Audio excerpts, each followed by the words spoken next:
ഈ റീഡിംഗ് കാണുന്ന എല്ലാവർക്കും എൻ്റെ നമസ്കാരം. ഇന്നത്തെ ചോദ്യം, ഈ ബന്ധത്തിൽ താങ്കളുടെ പാർട്ട്ണറിൻ്റെ ഇപ്പോഴത്തെ എനർജി എന്താണ് എന്നുള്ളതാണ്.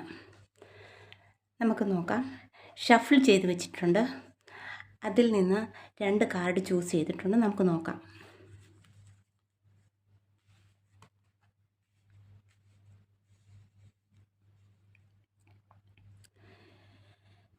ഒന്നാമത്തെ കാർഡ് പേഷ്യൻസ്, രണ്ടാമത്തെ കാർഡ് 5th ചക്ര, ആർക്കേഞ്ചൽ ഗബ്രിയേൽ.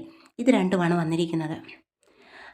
ഇന്നത്തെ എനർജി കൂടുതലും എന്തുകൊണ്ട് എൻ്റെ പാർട്ട്ണർ തുറന്ന് സംസാരിക്കുന്നില്ല എന്ന് വിചാരിക്കുന്നവർക്കുള്ള റീഡിംഗ് ആണ് കേട്ടോ.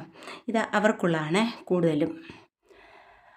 അപ്പോൾ ഈ കാർഡിൽ കാണുന്നത്, ഈ വ്യക്തി കാര്യങ്ങൾ തിടുക്കത്തിൽ മുന്നോട്ട് കൊണ്ടുപോകാൻ ആഗ്രഹിക്കുന്നില്ല എന്നുള്ളതാണ്. താങ്കളുടെ പാർട്ട്ണർ ഈ ബന്ധത്തെ അവഗണിക്കുന്നില്ല.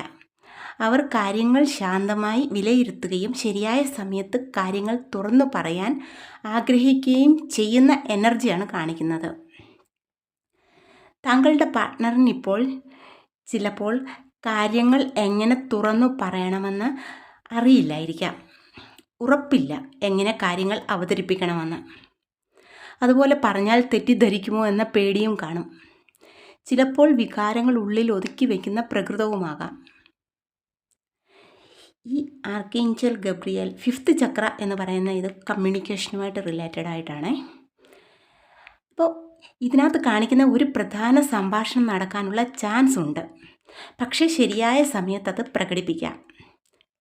എല്ലാത്തിനും അതിൻ്റേതായിട്ടുള്ള സമയം ഉണ്ട് എന്ന സന്ദേശവും ഇതിലൂടെ യൂണിവേഴ്സ് കാണിച്ചു തരുന്നു. കാരണം ഇവിടെ പേഷ്യൻസ് ആണ്. ഈ ബന്ധത്തിൽ ഏറ്റവും ആവശ്യമുള്ളത് ക്ഷമയും തുറന്ന ആശയവിനിമയവുമാണ്. ദൈവത്തിൻ്റെ സപ്പോർട്ടും ഈ എനർജിയിൽ വ്യക്തമാണ്. അതുകൊണ്ട് ക്ഷമയോടുകൂടി വെയിറ്റ് ചെയ്യൂ, കാര്യങ്ങൾ ശരിയായിക്കൊള്ളും. ഇതാണ് ഇന്നത്തെ റീഡിംഗ്. ഇഷ്ടപ്പെട്ടാൽ ലൈക്ക്, കമൻറ്റ്, സബ്സ്ക്രൈബ് ചെയ്യൂ. നമസ്കാരം.